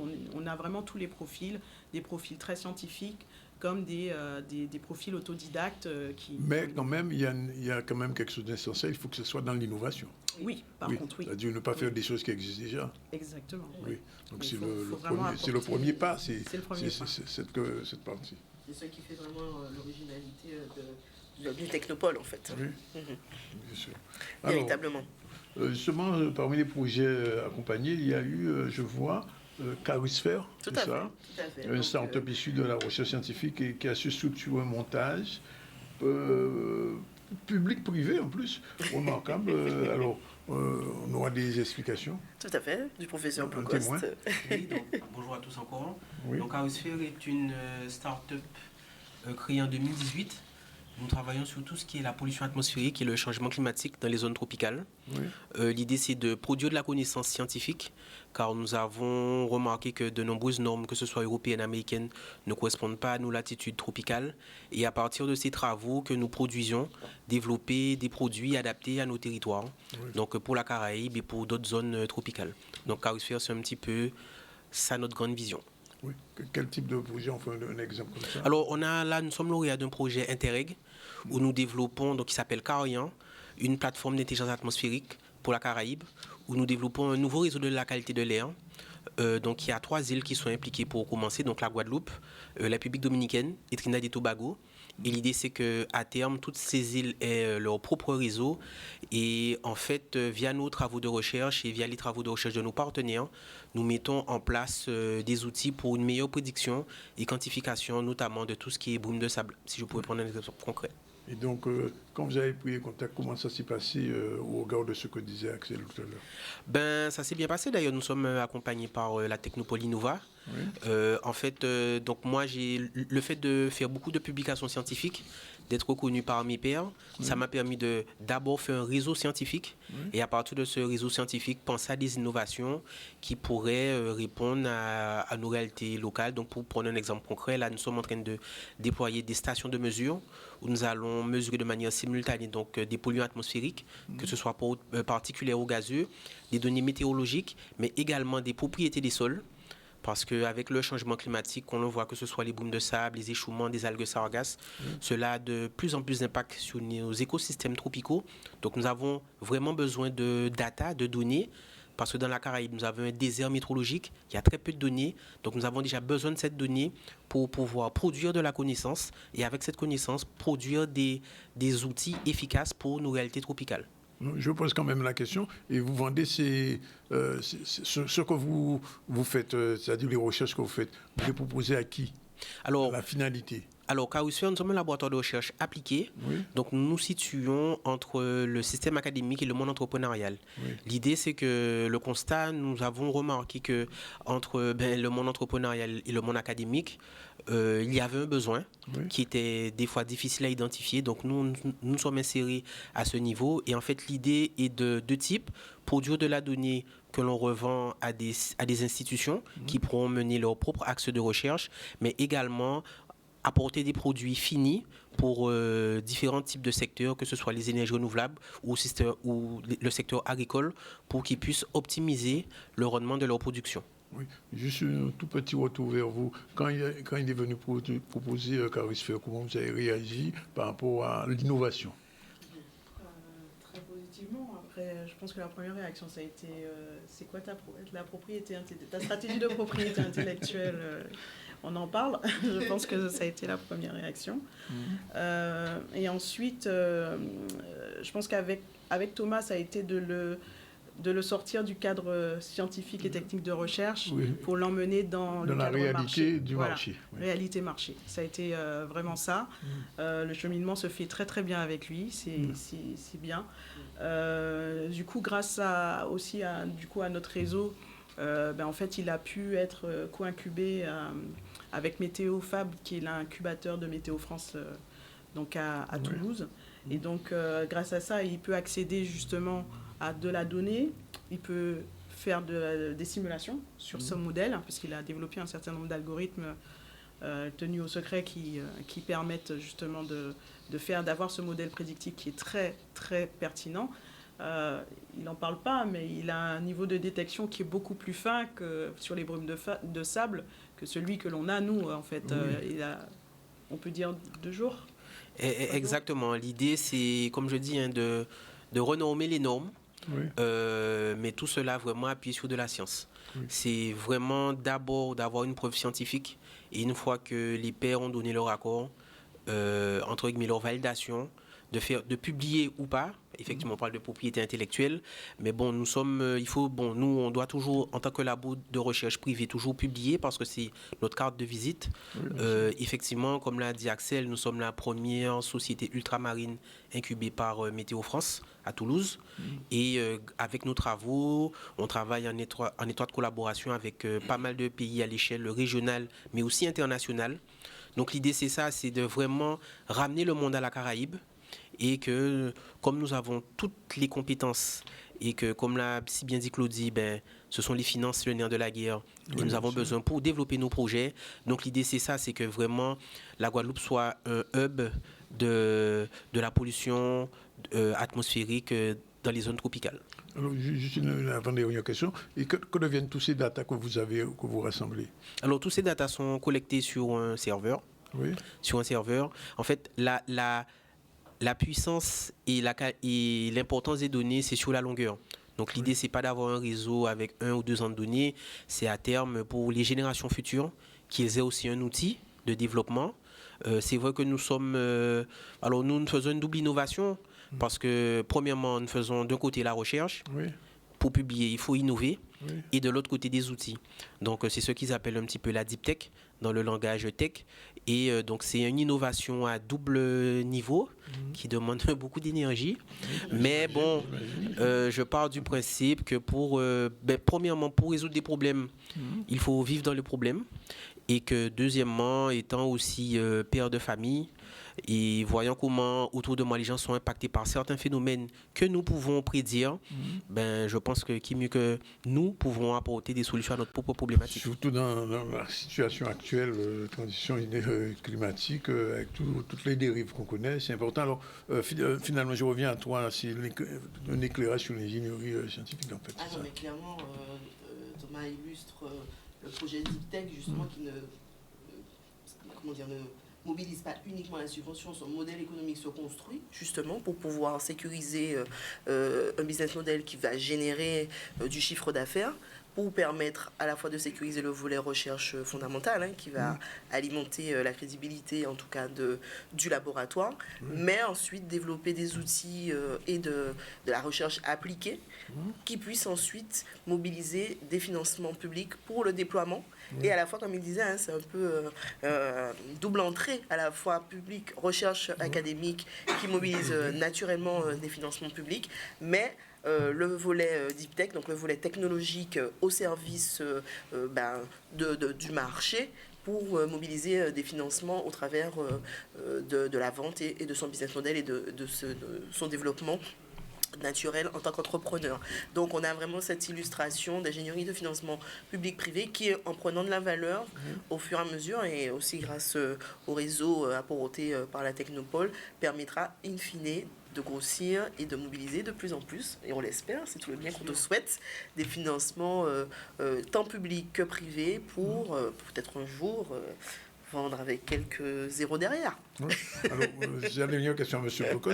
Le conseil que vous pouvez donner aux gens qui sont dans leur labo, à faire de la recherche, où on passe du labo vers le marché. Est-ce qu'il y a des conseils à donner à ces gens? Premièrement, d'identifier la problématique, la rentabilité de la problématique, et de se rapprocher de Technopole comme Innova, parce que souvent, une bonne idée n'est pas forcément un bon business model. C'est-à-dire que, voilà, parfois on pense qu'une innovation, des fois aussi, quand on est trop en avance sur l'innovation, l'écosystème n'est pas prêt. Donc ça peut prendre du temps. Donc voilà, ne pas rester dans son labo, ne pas peur de parler aux bonnes personnes, de s'entourer, car seul, on ne va pas bien loin. Bien, on va prendre la première pause après ces explications de Innova et du professeur Plocos, qu'on remercie pour toutes ces questions et montrer un petit peu ce qu'est l'innovation, parce que c'est vrai que du point de vue de la météo, par exemple, enfin, vous le savez mieux que moi, quelquefois on est tributaire un petit peu d'une météo, quelquefois, je ne suis pas dire qui est branlante, mais enfin qui ne donne pas toujours les bons renseignements au bon moment, et ça cause des problèmes, et on l'a vu récemment, pas seulement ici, mais dans les pays de la Caraïbe, et donc c'est très important parce qu'on est très dépendant du NHC, c'est bien ça, de Miami, et donc si la Guadeloupe peut devenir, grâce à ce type de recherche, un petit hub à ce niveau-là, comme on dit. Ça met en évidence en fait ce qu'on appelle la souveraineté des données. Et vu qu'en ce moment, sur le thème géopolitique, effectivement, il y a de plus en plus de restrictions. Donc que ce soit NHC, la NASA, il y a de moins en moins de données. Donc à un moment pour répondre. Trump est en train de fermer les robinets. Exactement. Donc il faut prendre nos problématiques à bas le corps. Ok. On prend la première pause et on se retrouve tout à l'heure avec nos autres invités qui sont impatients d'intervenir. Je sens ça. Donc on va pouvoir... Voilà, il est 13h52. Nous sommes dans une émission spéciale pensée, organisée par Claudie Lombion, notre chroniqueuse du mardi. Cette émission, c'est bien sûr sur les financements publics. Il y a de nombreux invités. Risque Gasson qu'on a déjà salué. Célestin Noël qu'on n'a pas encore assez entendu. Axel Tidres qui a déjà bien parlé. Le professeur Thomas Plocos qui a expliqué un petit peu sa relation avec l'Innova. Et puis maintenant, on aura tout à l'heure, bien sûr, Manik qui va nous faire un petit topo. Mais avant, il faut dire deux petits mots, Claudie, sur Initiative Guadeloupe. Tout à fait. Donc vraiment, j'ai l'honneur de représenter Initiative Guadeloupe, directrice Corinne, Corinne Offrand, qui je fais un clin d'œil appuyé. Et en tant que toute nouvelle présidente du comité de prêt Initiative, donc, je voulais quand même dire deux mots sur cette association, qui a un rôle assez déterminant dans l'accompagnement des porteurs de projets. Elle fait partie en fait du réseau Initiative France, et en fait cette association singulièrement en Guadeloupe, octroie des prêts d'honneur à taux zéro, et l'objectif de cet accompagnement est de mobiliser et de renforcer les fonds propres des porteurs de projets, tout secteur d'activité, toute typologie d'entreprise. Je parle évidemment sous couvert et contrôle aussi de mon paste président, Jean-Noël Célestine, qui a accompagné le réseau en tant que président du comité de prêt pendant 3 ans, et donc passage de témoin, donc je me dois d'être à la hauteur de ce passage. Et donc Initiative accompagne donc ces porteurs non seulement dans la mobilisation d'un prêt, donc c'est un prêt à taux zéro qui se rembourse, je répète, c'est un prêt PRET, avec le petit accent, j'insiste, ce n'est pas une subvention, mais grâce à ce prêt, ça permet de consolider ce dont Axel parlait tout à l'heure, à savoir toute cette phase d'amorçage financier qui permet de rassurer aussi la levée de fonds bancaires classiques, puisque autour de la table dans le comité de prêt, ce sont des banquiers, donc des banques privées de la place, expertise comptable, et aussi des entrepreneurs qui ont à cœur de connaître la réalité du terrain. Et donc c'est à ce titre-là que je pilote un petit peu toute cette équipe et que chaque mois nous recevons des porteurs de projets divers et variés, et au travers des différents projets qui ont été accompagnés depuis toutes ces années par initiative, de nombreux projets innovants ont été accompagnés et financés, soit directement, uniquement par initiative, ou en cofinancement avec des financements bancaires classiques. Et en général, à chaque mois, quand on reçoit une vingtaine de porteurs mensuels, on a souvent, oui, on a fait la démarche aussi de mobiliser l'accompagnement bancaire, mais la banque attend la vie d'initiative. Donc c'est dire la caution aussi en termes de rigueur, de sélection, et puis de sérieux que représente l'association Initiative, qui permet de faire ce dont parlait tout à l'heure Axel, à savoir l'effet levier. Donc une fois qu'Initiative a donné le go pour ce montant qui va de 10 000 jusqu'à 25 000 euros par actionnaire. Donc s'il y a plusieurs actionnaires, plusieurs d'entre eux peuvent mobiliser ce prêt qui se rembourse sur jusqu'à 60 mois. Donc jusqu'à 5 ans. Et le principe même de cette association, c'est un principe qui est que les remboursements vont régénérer en fait un fonds qui permet d'accompagner tout au long et de manière dynamique les entrepreneurs. Donc je ne donnerai pas en détail les chiffres, Corinne Offrand ferait ça beaucoup mieux que moi, mais il faut savoir que c'est en gros environ 200 porteurs accompagnés et financés par année. Et l'association est aussi accompagnée par les fonds européens, que ce soit le FSE+, et le FEDER, donc sur les outils financiers d'accompagnement. Donc vraiment un maillon assez important de la chaîne des acteurs de l'entrepreneuriat, singulièrement du volet innovation, où on a parlé aussi de ce déficit de mobilisation des fonds propres, des fonds qui vont amorcer un petit peu la pompe pour mobiliser ensuite le financement public. Donc un rôle important dans l'écosystème. Je me permets aussi de citer quand même, puisque les acteurs de l'entrepreneuriat sont une grande famille, sur notre territoire. Un autre réseau aussi accompagne les porteurs de projets sur les prêts d'honneur aussi, c'est le réseau Entreprendre, qui lui aussi appartient à un gros réseau tant national qu'international. Donc importance de ces dispositifs qui sont vraiment très générateurs en tout cas d'appui, tant financier qu'aussi d'accompagnement, parce que l'originalité aussi d'Initiative Guadeloupe, c'est d'accompagner post-décaissement, c'est-à-dire qu'une fois que le porteur a été financé, que le financement a été octroyé, il y a toute une phase de sensibilisation, de formation des porteurs de projets qui est obligatoire pour leur permettre de s'assurer qu'ils vont, petite transition tout à l'heure, bien piloter aussi l'activité de leur entreprise. Bien. Alors il faut quand même rappeler qu'on ne vient jamais faire une demande de prêt ou autre, une subvention sans avoir des fonds propres. Alors tout à fait, donc c'est-à-dire que dans le cas d'initiative, alors les porteurs, peut-être que Jean-Noël pourra compléter tout à l'heure, mais les porteurs de projets arrivent véritablement avec un projet entrepreneurial, clairement. Hein. Donc ça veut dire qu'à minima, ils peuvent, on le voit souvent, être dans une démarche de sortir de ce qu'on appelle de l'informel, c'est-à-dire qu'ils ont testé leur activité, soit peut-être en étant en même temps salariés ou en testant pour voir si le marché prenait sur leur activité. Hein. On accompagne beaucoup de porteurs qui sont dans toutes les food trucks, restauration, etc. et qui veulent passer aussi à une autre étape de structuration, puisque quand on veut commencer à générer un chiffre conséquent, il faut être outillé et surtout être entouré. Donc ça suppose un minimum de structuration et donc d'avoir évidemment des bilans et autres qui vont permettre de sécuriser aussi l'octroi de ce prêt, puisque encore une fois c'est un prêt et il doit normalement et de manière, encore mon fameux mot orthodoxe, être remboursé par l'activité.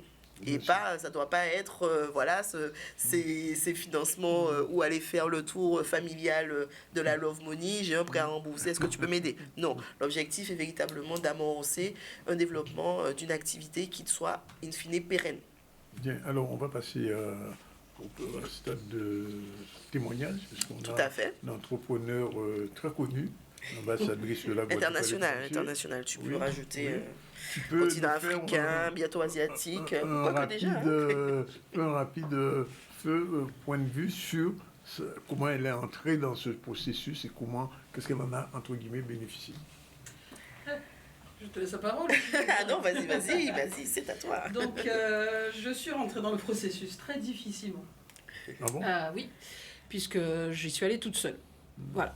C'est-à-dire que si c'était à refaire, je ne referais pas du tout pareil. Ah bon? Quand je débute Une Voix, une Histoire, en fait, je m'attache essentiellement à la partie technique d'Une Voix, une Histoire, c'est-à-dire le studio, le matériel, etc. Et c'est vrai qu'après vient la question du financement. Mais ça vient après. Parce qu'il y avait des fonds propres pour pouvoir démarrer. Donc jusque-là, ça va. Tu vas partir à zéro. Non, je ne suis pas partie à zéro. Non, quand même, il y avait des fonds propres. Et au moment où je m'intéresse justement au Fonds européen, donc le FEDER, j'envoie des pièces. Et puis je reçois un mail en retour. Donc ça y est, j'ai une instructrice, etc. Et je reçois un mail. Et là, je m'effondre, je pleure littéralement. Parce que moi, j'envoie 5 pièces. Et quand je vois la pièce jointe, il y a plus d'une vingtaine de pièces demandées. Et là, je m'effondre littéralement, je pleure. C'est-à-dire que... J'avais le millefeuille devant toi. Je me dis, mais c'est quoi ça? Enfin, j'ai envoyé les documents, à quoi ça a servi finalement? Et puis, c'était vraiment très, très compliqué. On réapprend à lire, on réapprend des termes. Enfin, on est vraiment dans un apprentissage, parce que, voilà, je ne savais pas. Je ne savais pas qu'il fallait tout ça. Je ne savais pas qu'il fallait des devis contradictoires. Alors, sachant que sur mon innovation, c'est difficile d'avoir des devis contradictoires sur des livres qui sont sortis dans une maison d'édition. Oui, bien sûr. Et il faut le faire comprendre à l'instructeur. Donc, c'est un jeu d'échange où, effectivement, on va essayer l'une et l'autre, parce que c'est une femme, on va essayer l'une et l'autre de se comprendre, de comprendre de ce dont j'ai besoin et ce dont le FEDER a besoin, parce que j'ai beau avoir mes propres règles, le FEDER aussi a ses règles. Et à ce moment-là, on se dit, mais comment j'arrive à finaliser tout ça? Donc c'est très très complexe, c'est-à-dire que, et c'est pour ça que je dis que dès le départ, si c'était à refaire, je le referais pas comme ça. Les incubateurs ou les sociétés aujourd'hui qui accompagnent me découvrent en même temps que moi je les découvre. Mais ça y est, Une Voix, une Histoire est déjà lancée. Ça y est, le FEDER a déjà répondu favorablement. Et je me rends compte qu'effectivement, je me suis lancée dans un projet entrepreneurial en connaissant quand même mon marché, ce que j'allais faire, sans savoir qu'à côté, il était possible d'être accompagnée. Ouais. Et je me retrouve toute seule. Mais voilà, et avec une instructrice qui comprend qu'il faut qu'elle aille tout doucement avec moi. Un mail après l'autre, on n'en envoie pas 10 dans la même journée, c'est pas possible. Ça, c'est à la limite de la rupture d'anévrisme. Et voilà, et aujourd'hui, alors, parce que c'est pas caché, le projet de départ était à 130 000, j'ai pas demandé assez. C'était 130 000 et j'obtiens 84 000 et quelques. Donc vraiment, voilà, le dossier est vraiment poussé jusqu'au bout par une instructrice vraiment en or, qui fait vraiment le maximum pour que toutes les pièces soient là, que je puisse vraiment rentrer dans les cases, parce qu'il y a des cases à remplir, sans dépasser, sans que voilà. Mais, et j'obtiens effectivement, au final de compte, ce fameux sésame, cette convention. Mais derrière... Donc, premier versement, très bien. Le deuxième, il prend du temps. Et là, j'apprends qu'il y a que je suis contrôlée.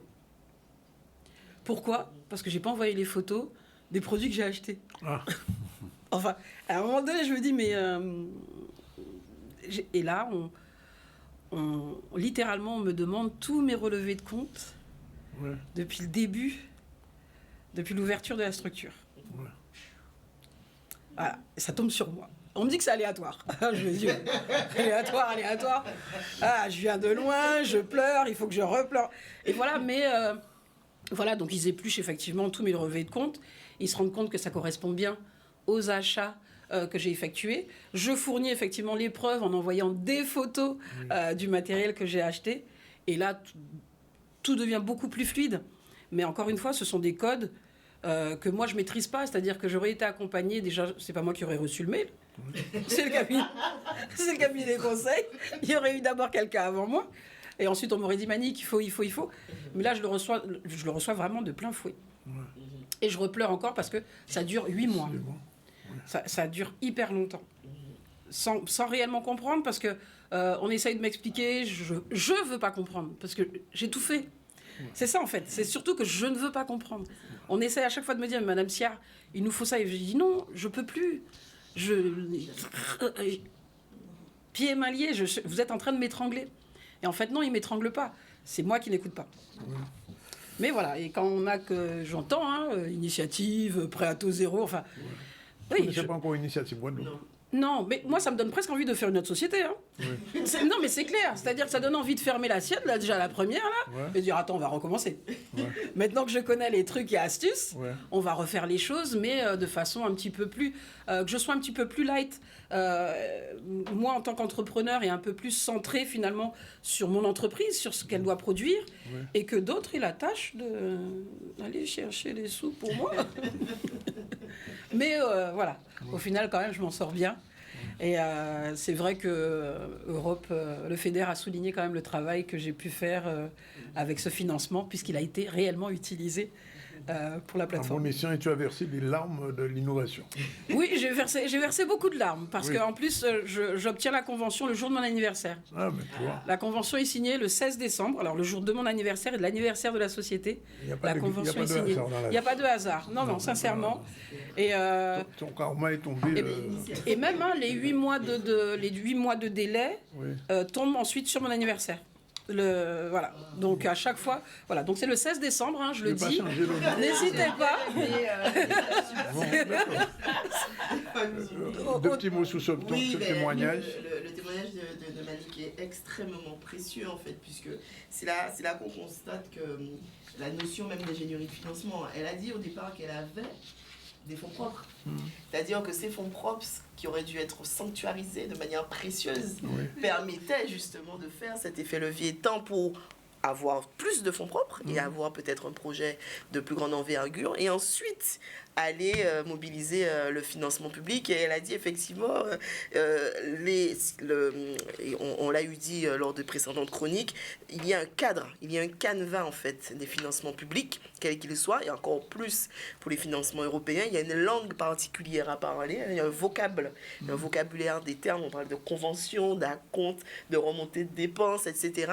Et ces vocabulaires, effectivement, quand on n'est pas habitué, peuvent faire peur et peuvent mettre en PLS, comme tu dis souvent, et c'est vrai que on peut aussi tout arrêter, tout perdre, et on peut totalement s'épuiser à être dans une confrontation, alors que effectivement la grande majorité des cas, les instructeurs sont là aussi pour être proactifs, pour comprendre aussi, ils ont aussi la pression de leur propre instruction et des dossiers. Donc vraiment le fait d'être accompagné pour bien sécuriser le projet. Le contrôle a permis aussi de s'assurer que les financements avaient été correctement octroyés et utilisés. Et en fait, dès l'instruction, en fait, quand je parle effectivement de cette fameuse piste d'audit, comment dans les clés de bon montage, il faut certes sécuriser les financements, mais surtout tracer dès le début, dès les devis, anticiper déjà que le financement, on va le faire de telle manière, mais il devra être justifié. Donc, garder précieusement toutes les actions qui vont être faites, toutes les taxes, faire la promotion dans tous les posts de LinkedIn. Manick fait Europe. Là, ils ne peuvent pas dire qu'elle ne fait pas la promotion de l'obtention des financements fédéraux, qui sont une obligation réglementaire. On ne fait pas de promotion, on risque tout simplement une amende. C'est aussi simple que ça, et elle est extrêmement encadrée. Donc vraiment, l'accompagnement, comme tu disais, c'est pas un luxe. En tout cas, on fait tout, nous aussi, un cabinet de conseil, à ce que ce soit un facteur de réussite, et ce dès le début, que les jalons soient posés. Et on fait effectivement l'interface pour éviter le stress. Bien, alors maintenant, ça va être la parole à Jean-Noël Célestine de SDEF Conseil. Merci d'être là pour la première fois, et pas la dernière en tout cas.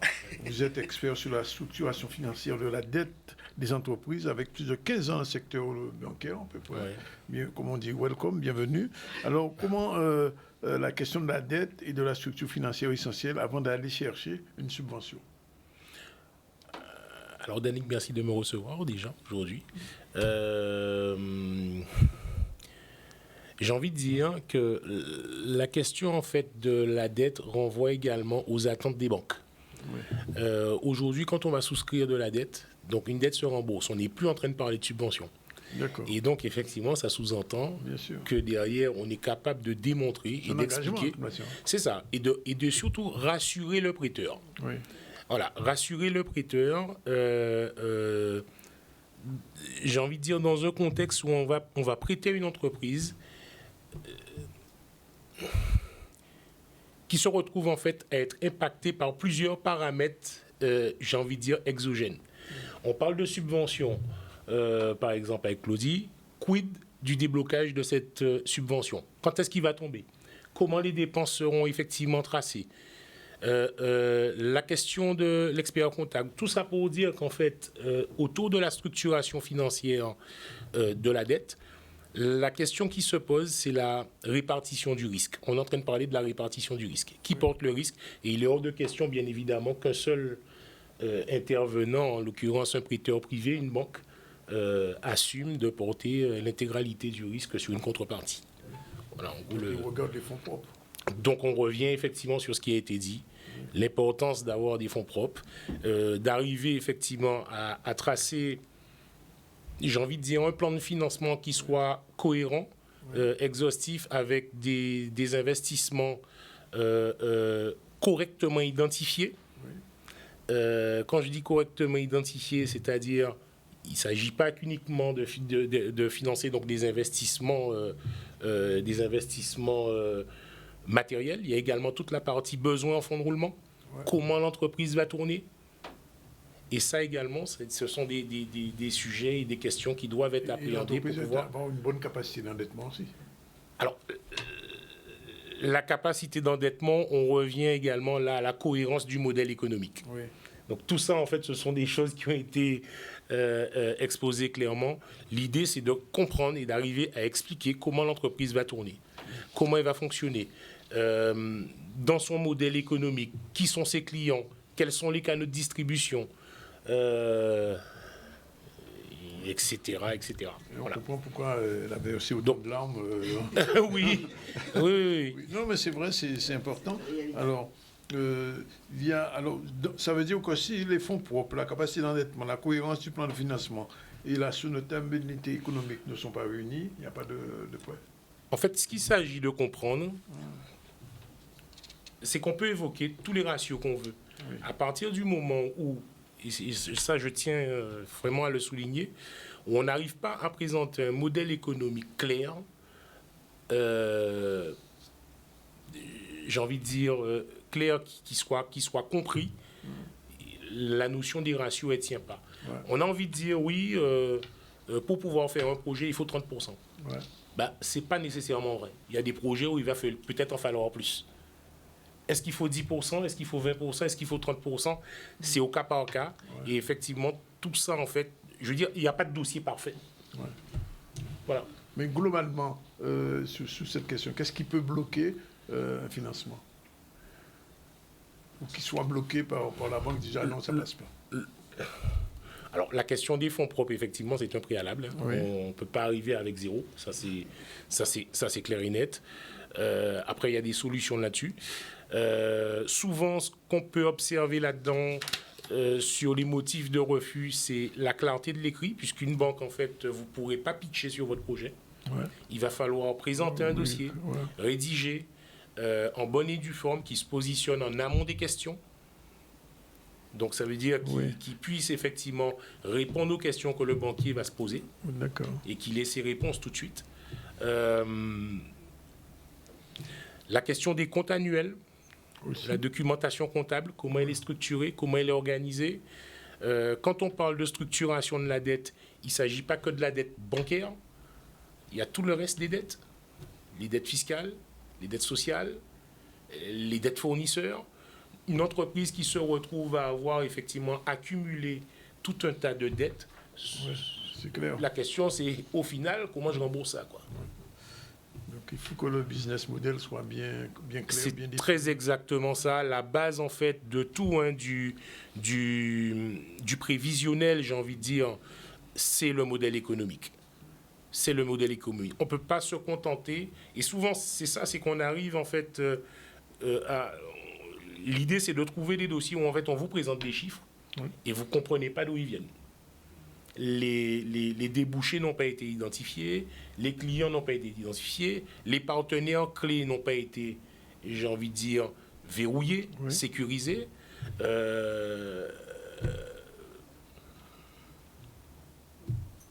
Alors, moi, je vais vous poser l'avant-dernière question. Pour quel conseil on peut donner à un entrepreneur qui regarde et qui dit, voilà, est-ce que je vais y arriver? Manik a répondu à cette question-là. Faites-vous accompagner. Faites-vous accompagner. J'ai envie de dire, chacun dans son domaine. L'ingénierie de fonds privés n'est pas l'ingénierie de fonds publics. La question, quand on parle, le rôle de l'expert comptable aussi, il est important, il est central. Il y a du juridique. Oui, aussi. Il y a du fiscal. Et quand en fait, on doit gérer toutes ces questions-là, il est souvent très, très compliqué de pouvoir trouver un seul opérateur qui arrive à le faire. Et je pense que ça, c'est l'une des principales difficultés d'un entrepreneur aujourd'hui, c'est d'arriver à agréger tout un écosystème. Tout un écosystème autour de lui. Voilà. Merci pour ces renseignements. Je te comprends, hein, Manik. Bon, alors, on va donner la parole maintenant à monsieur... à l'entreprise Cadeau Consulting, bien évidemment. Et c'est Gaston Riz qui va nous expliquer en 2 mots, 4 paroles comment piloter ce genre de choses dans le contexte actuel.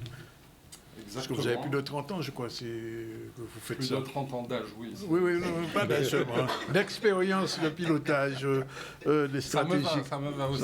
Bon, alors. Merci de me recevoir. Et puis, quel débat enrichissant, intéressant extraordinaire, et de haut vol. Ça fait plaisir de participer, de sentir la richesse qu'on a dans notre pays. Piloter la rentabilité, Danick, je me permets de te tutoyer parce que voilà, on est en Guadeloupe et c'est plus facile pour moi. Et je vais te demander d'imaginer que tu dois aller à Basse-Terre. Je pense que ça doit te parler quelque part. Voilà. Et que tu montes dans ta voiture. Et que tu dois te rendre à Basse-Terre. Et en gros, tu vas démarrer ta voiture et de manière intuitive, tu vas regarder certains indicateurs au tableau de bord et tu vas savoir assez rapidement si tu peux arriver à Basse-Terre ou pas. On va parler de est-ce que j'ai assez d'essence, est-ce que quand je démarre ma voiture, la température du moteur, elle est correcte ou pas. Et imagine que tu n'aies pas ces informations-là tout de suite et que tu es obligé d'attendre plusieurs semaines, plusieurs mois pour décider, je dois rentrer chez moi et il faut que j'attende plusieurs mois pour savoir est-ce que les indicateurs que j'ai, que ma voiture me donne, me permettent d'aller. Et souvent, les chefs d'entreprise, ils montent dans leur voiture et ils ont tellement de volonté, on a des exemples brillants sur ce plateau, tellement de volonté, et comme on dit, là où il y a une volonté, il y a un chemin. Donc ils y vont. Et comme je dis souvent, il faut avancer tous les jours. Certaines fois, on avance au bulldozer, d'autres jours, c'est à la petite cuillère, mais il faut avancer.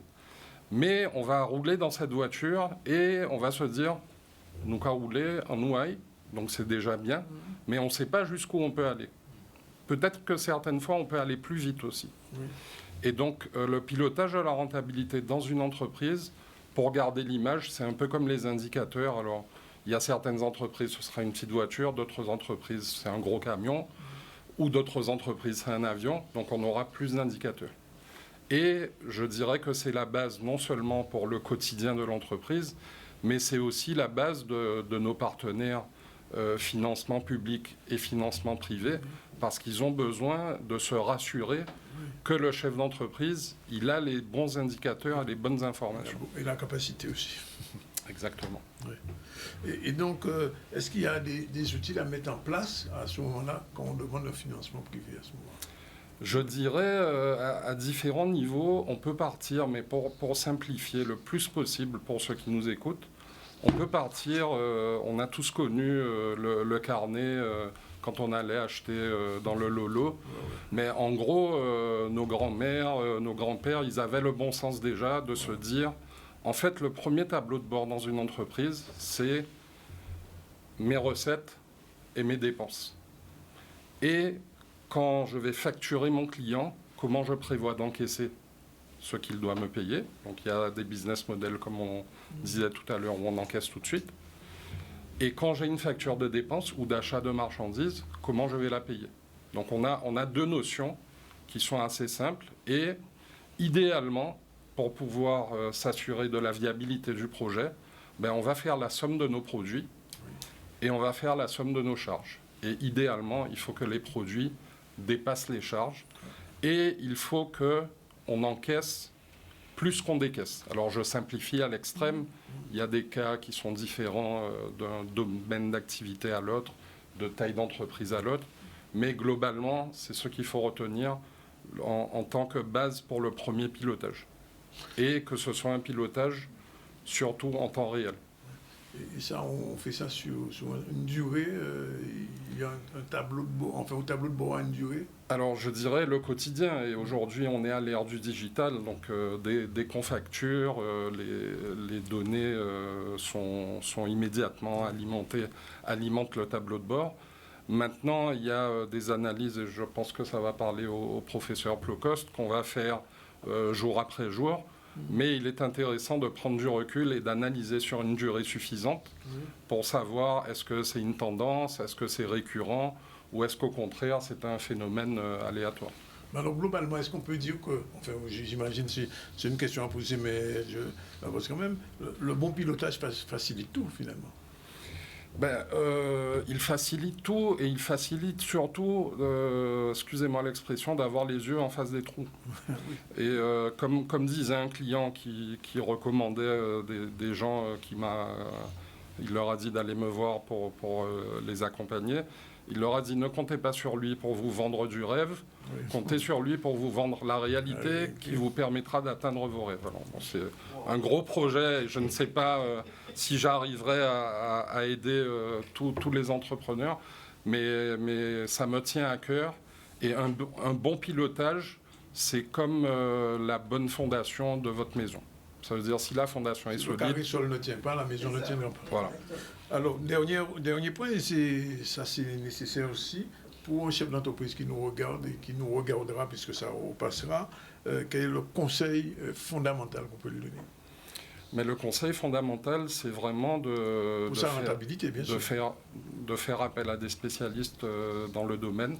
Oui. Je dirais aussi, parce qu'on travaille en collaboration avec eux, de fournir les documents rapidement à son expert comptable, parce qu'on a besoin qu'il fasse ce travail normatif, réglementaire, dans la grande majorité des entreprises, et de se rapprocher des spécialistes.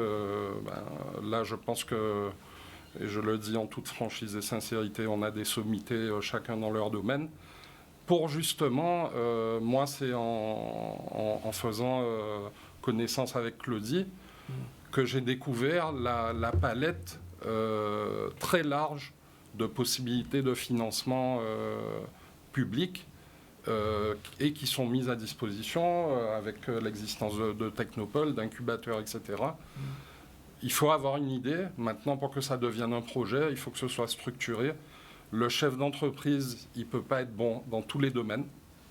Manick en a témoigné. Donc, faites-vous accompagner par les bonnes personnes. Bien, on touche à l'heure. On est à 59 minutes pratiquement. On va devoir conclure et faire un rapide tour de plateau. Chaque personne donnera un petit mot. On commence par Manick, sans pleurer. Je n'aurais jamais dû dire ça, c'est bon. Donc, sans pleurer, un petit mot. Oui. Ne restez pas seul. Et il y a des personnes, en tout cas, suffisamment compétentes pour pouvoir vous accompagner dans vos projets. Donc, tout est possible. Bien. Professeur Plocost? Il y a beaucoup de projets structurés en Guadeloupe. Donc, faites confiance à la jeunesse guadeloupéenne pour le financement. Axel? Bien, je vais rappuyer en fait les propos précédents en fait. Donc, on a vraiment beaucoup de talents en Guadeloupe. Il faut qu'on les valorise, il faut qu'on puisse les soutenir. Donc, j'en appelle aussi aux financeurs privés. Oui. Voilà. Et c'est Innova qui parle. Jean-Noël Céleste, alors, qu'est-ce qu'on peut dire en conclusion? Alors, en conclusion, c'est un petit conseil peut-être que je voudrais apporter en complément de ce qui a été dit. Quand on va chercher du financement et qu'on va vers un opérateur privé, j'ai envie de dire, soyez proactifs, faites auditer vos comptes avant. Ouais. Parce qu'en fait, il n'est pas toujours simple. La communication avec l'expert comptable peut des fois être défaillante et créer de grosses, j'ai envie de dire, de grosses erreurs dans les comptes. Et de mauvaises surprises d'interprétation par le banquier à la sortie. Donc oui, si j'ai un conseil à donner, avant d'emmener votre bilan à un banquier, faites-le réviser, faites-le auditer et assurez-vous que ce qui est écrit dedans reflète bien la réalité de l'entreprise.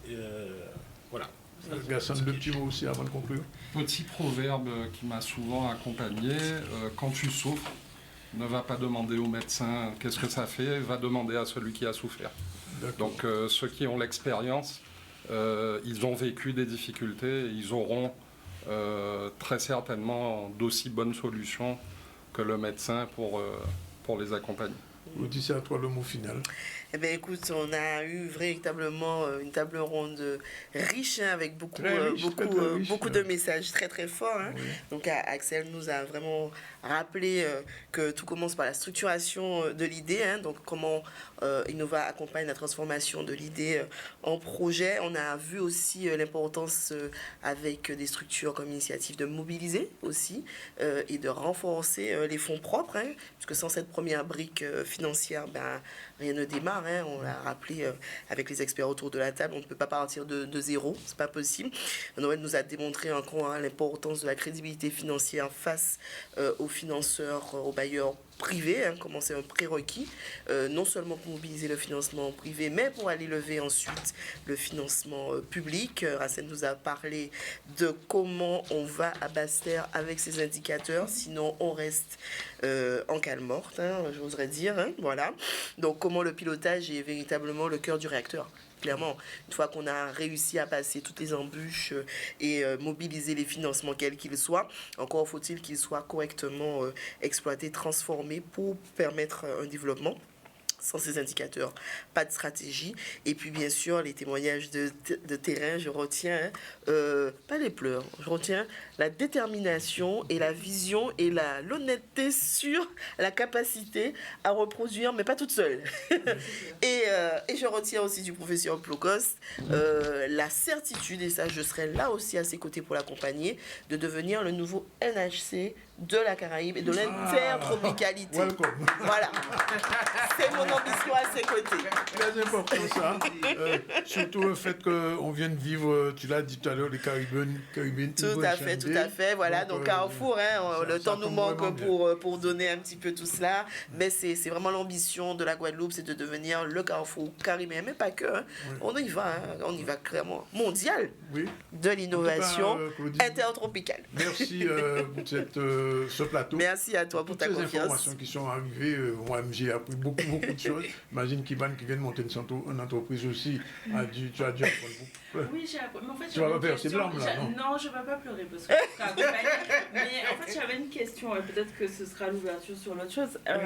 Quand on n'a pas les fronts propres, on fait comment au départ? Mais qu'on a une idée extraordinairement géniale. Alors si elle est vraiment géniale, on la teste d'abord dans son entourage proche. Ça s'appelle la Love Money. Donc, si on arrive à convaincre les personnes qui sont censées normalement être les plus critiques, théoriquement, les plus transparentes, les plus directes autour de soi, petit clin d'œil, maman.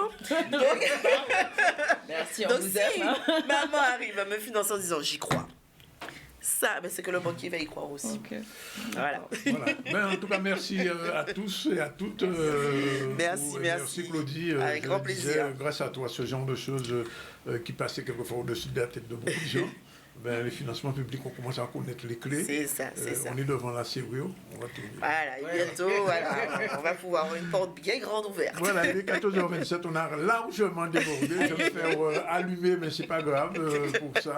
Ça va dans les déplacements. Et je rappelle qu'on a reçu Abba Abdul-Malik tout à l'heure pour son film ce soir qui sort au Cinestar. D'ailleurs, il y a des places pour les chroniqueuses. Comment? Des places pour les chroniqueuses du Zanzibar. Je vais négocier ça. Merci. Comment passer des messages? C'est ça. En direct, ça marche comme ça. Voilà, ne verse pas de larmes. On verra. Ça, il y a une chanson qui te dédiée, ne retiens pas tes larmes. Voilà. En tout cas, il est 14h08, c'est fini pour aujourd'hui. On se retrouve demain pour ZCL à partir de 12h30. Merci encore, Claudie. Avec grand plaisir, Dani. Vraiment, merci. Merci.